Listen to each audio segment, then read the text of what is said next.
आज फिर लेकर आए एक सच्ची कहानी। इस कहानी की शुरुआत फ्रांस की संकरी गलियों से होती है, जहां कुछ ब्रिटिश सैनिक जान बचाकर भाग रहे होते हैं। उनके पीछे जर्मनी की नाजी सेना यानी हिटलर की फौज बड़ी तेजी से उनका पीछा कर रही होती है।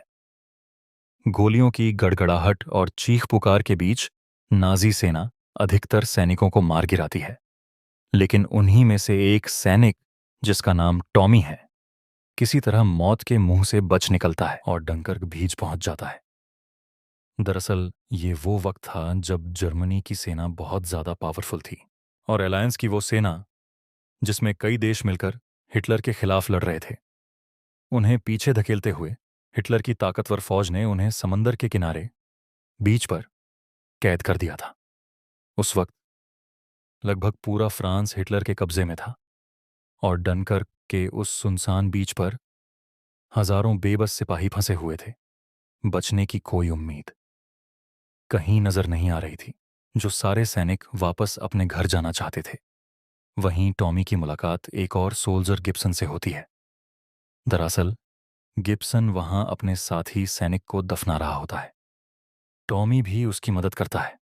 इन दोनों की आंखों में खामोशी और गहरी उदासी झलकती है। दरअसल युद्ध बहुत लंबा और थकने वाला रहा है, जिससे सभी सैनिक अब मानसिक और शारीरिक रूप से टूट चुके हैं।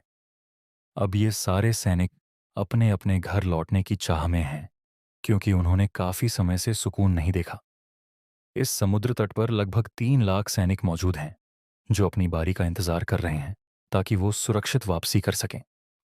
ये स्थिति बेहद तनावपूर्ण है, क्योंकि इतने सारे सैनिक एक ही जगह पर फंसे हुए हैं और उन्हें नहीं पता कि उनकी वापसी कब होगी।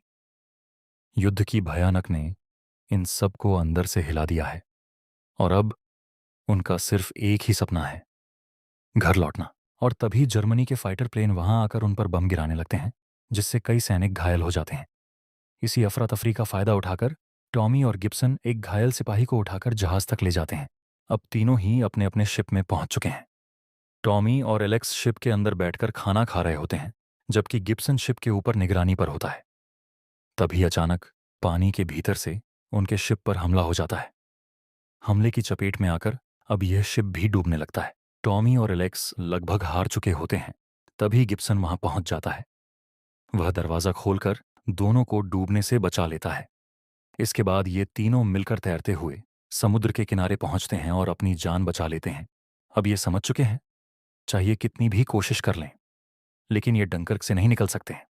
ये दूसरी तरफ हमें इंग्लैंड दिखाया जाता है, जहां पर इंग्लैंड का प्रधानमंत्री हर एक से रिक्वेस्ट करता है कि तुम्हारे पास जितनी भी प्राइवेट बोर्ड्स हैं, वो सब की सब सेना को दीजिए।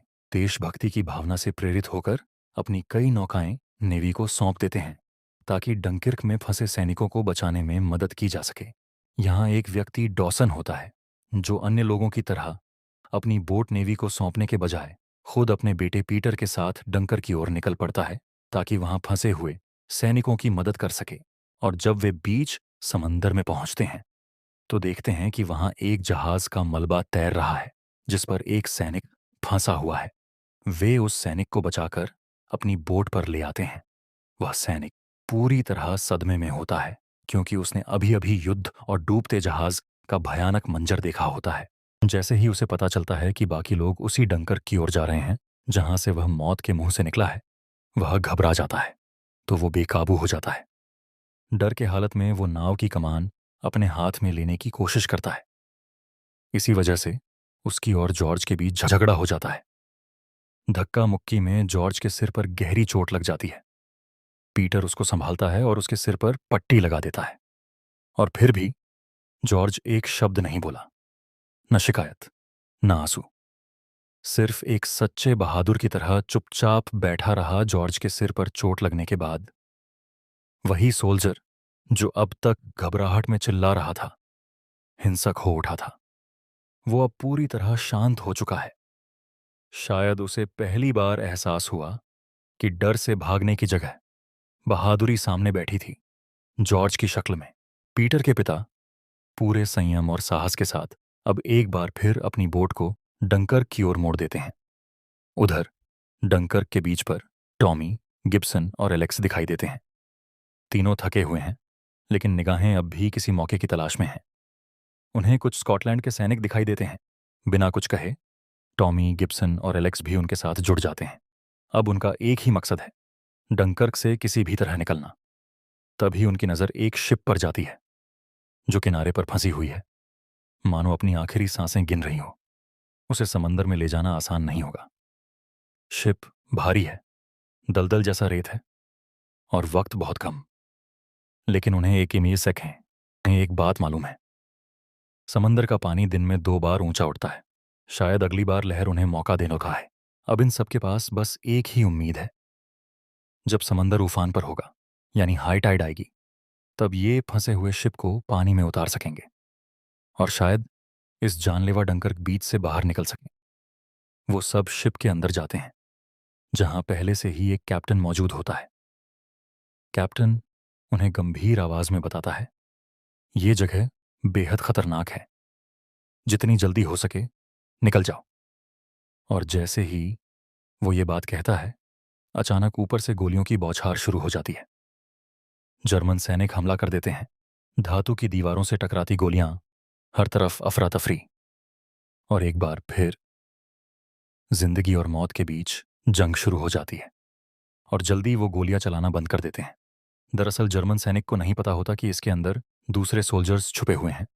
वो सिर्फ अपनी निशाने की प्रैक्टिस कर रहे थे और अब पानी का लेवल बढ़ना शुरू हो जाता है और जर्मन सैनिकों ने जहां पर गोलियां चलाई होती है, वहां उन छेदों से पानी अंदर आना शुरू हो जाता है। और अब ये सब अच्छी तरह जानते हैं, अगर पानी इसी तरह अंदर आता रहा तो ये छोटी सी नाव डूब सकती है और ये न तो तैर पाएगी और न ही हम बच पाएंगे। तभी लोग आपस में चर्चा करने लगते हैं। लेकिन गिब्सन अब भी कुछ नहीं कहता। असल में जब से वो टॉमी से मिला है, उसने एक शब्द भी नहीं बोला। अब टॉमी को धीरे धीरे शक होने लगता है, क्या गिब्सन एक जर्मन सैनिक है? टॉमी उस पर आरोप लगाता है कि वो एक जासूस है, लेकिन बाद में पता चलता है कि गिब्सन कोई जर्मन सैनिक नहीं बल्कि एक फ्रेंच सैनिक है। असल में कहानी की शुरुआत में जिस सोल्जर को वह दफना रहा था, वो एक ब्रिटिश सोल्जर था और गिब्सन ने उसकी वर्दी पहन ली थी ताकि वह ब्रिटिश सैनिक बनकर डंकर्क से बचकर निकल सके। क्योंकि डंकर्क से सबसे पहले ब्रिटिश सैनिकों को निकाला जा रहा था, इसलिए गिब्सन ने एक ब्रिटिश सोल्जर की वर्दी पहन ली थी ताकि वह भी बचकर अपने घर लौट सके। लेकिन अभी वह और बाकी सैनिक जिस जहाज में छिपे हुए हैं, उसमें कई छेद हो चुके हैं जिससे पानी अंदर आ रहा है। लोग इसका कोई समाधान नहीं ढूंढ पाते। धीरे धीरे जहाज डूबने लगता है। कुछ सैनिक किसी तरह बाहर निकल जाते हैं, लेकिन गिब्सन का पैर जहाज के अंदर जंजीरों में उलझ जाता है। वह चाहकर भी खुद को नहीं छुड़ा पाता और आखिरकार जहाज के साथ ही डूब जाता है। इस हादसे में उसकी मौत हो जाती है। वहीं दूसरी ओर टॉमी और एलेक नजर आते हैं, जो कुछ दूरी पर खड़ा एक बड़ा जहाज देखते हैं। वे तय करते हैं कि तैरकर वहां तक पहुंचना है ताकि अपनी जान बचा सकें। उसी समय आसमान में 3 ब्रिटिश फाइटर प्लेन उड़ते हुए नजर आते हैं, जो एक आशा की किरण की तरह डंकर्क की तरफ बढ़ रहे होते हैं। डंकर की ओर लगातार बढ़ते हुए 3 British fighter planes German fighter planes पर हमला करने निकलते हैं, जो उनके शिप्स और सैनिकों पर ऊपर से हमला कर रहे होते हैं। जैसे ही लड़ाई शुरू होती है, इन तीनों में से एक फाइटर प्लेन, जो इनके कैप्टन का होता है, सबसे पहले क्रैश हो जाता है। अब आसमान में सिर्फ 2 फाइटर प्लेन्स बचते हैं, जिनमें से एक फैरियर का होता है। फैरियर के प्लेन का फ्यूल गेज टूट चुका होता है, जिससे उसे यह पता नहीं चल पाता कि उसके प्लेन में कितना फ्यूल बचा है, इसलिए उसे बहुत सतर्कता से लड़ाई लड़नी होती है। ये दोनों बचे हुए फाइटर प्लेन्स जर्मन फाइटर्स से टकराते हैं और जल्दी ही एक बॉम्बर को नीचे गिरा देते हैं। लेकिन इस झड़प में एक और ब्रिटिश फाइटर प्लेन क्रैश हो जाता है। यह दृश्य तब होता है और मिस्टर डॉसन की नाव पास ही होती है। वे प्लेन को गिरते हुए देख लेते हैं। पायलट प्लेन में फंसा होता है और ढक्कन नहीं खोल पाता। तभी मिस्टर डॉसन अपनी बोट लेकर वहां पहुंच जाते हैं। इस पायलट की जान बचा लेते हैं। इसके बाद और दोबारा डंकर की तरफ निकल पड़ते हैं। अब आसमान पर ब्रिटिश की एक ही फाइटर प्लेन है जिसे सीरियल चला रहा है। वो लगातार जर्मनी के फाइटर प्लेन पर हमला कर रहा है। वही पानी में टॉमी और एलेक्स को दिखाया जाता है, बड़े शिफ्ट की तरफ बढ़ रहे होते हैं। लेकिन तभी जर्मनी के फाइटर प्लेन उस पर बॉम्ब गिरा देते हैं, जिससे वो भी डूबने लगता है और इनकी उम्मीद एक बार फिर से टूट जाती है। लेकिन तभी मिस्टर डॉसन अपने बेटे के साथ बीच तक पहुंच जाते हैं और अपनी नाव से बहुत सारे सोल्जर्स को बचा लेते हैं। हालांकि वे उस जहाज के पास नहीं जाते जो डूब चुका होता है, क्योंकि उसके आसपास काफी तेल पानी में फैला होता है। वैसे भी उनकी नाव अब पूरी तरह भर चुकी होती है, जिसमें टॉमी और एलेक्स भी होते हैं। मिस्टर डॉसन ने यहाँ कई सोल्जर्स की जान बचाई होती है। उनके जैसे और भी कई लोग अपनी अपनी बोट लेकर वहां पहुंच चुके होते हैं, ताकि ज्यादा से ज्यादा सैनिकों को बचाया जा सके। जो सोल्जर्स को बचा रहे होते हैं, उसी समय आसमान में फेरियर को दिखाया जाता है, जो जर्मन फाइटर प्लेन्स से लड़ रहा होता है, और एक एक करके वह लगभग सभी दुश्मन प्लेन्स को नीचे गिरा देता है, जिससे मिस्टर डॉसन और उनके जैसे कई लोगों की बोट्स पर जर्मन बम नहीं गिर पाते, और इस वजह से कई सोल्जर्स की जान बच जाती है। लेकिन इसी दौरान मिस्टर डॉसन की बोट में जो जॉर्ज था, जिसके सिर पर चोट लग गई थी, उसने अपनी आंखों की रोशनी खो दी थी। अब उसकी मृत्यु हो चुकी है, लेकिन उस सोल्जर को यह बात नहीं बताई जाती, जिसकी वजह से उसके सिर पर चोट लगी थी। मिस्टर डॉसन और उनका बेटा पीटर जानते हैं कि उस सोल्जर ने यह जानबूझकर नहीं किया था। वह डर गया था, इसलिए उसने ऐसा किया ताकि अपनी जान बचा सके। अगर उसे यह बात बता दी जाती तो वह पूरी जिंदगी उस सदमे से उबर नहीं पाता। अब उधर फैरियर का प्लेन अब पूरी तरह से ईंधन से खाली हो चुका है, और वह समुद्र किनारे पर आकर क्रैश हो जाता है। फैरियर का विमान जब पूरी तरह से ईंधन खत्म कर चुका होता है, तो वह उसे समुद्र किनारे सुरक्षित लैंड करवाता है और फिर उसे जला देता है, ताकि वह दुश्मनों के हाथ न लगे। इसके तुरंत बाद जर्मन सैनिक उसे गिरफ्तार कर लेते हैं। वहीं डंकार्क ऑपरेशन के तहत लगभग 3,35,000 सोल्जर्स को सुरक्षित वापस इंग्लैंड लाया जाता है।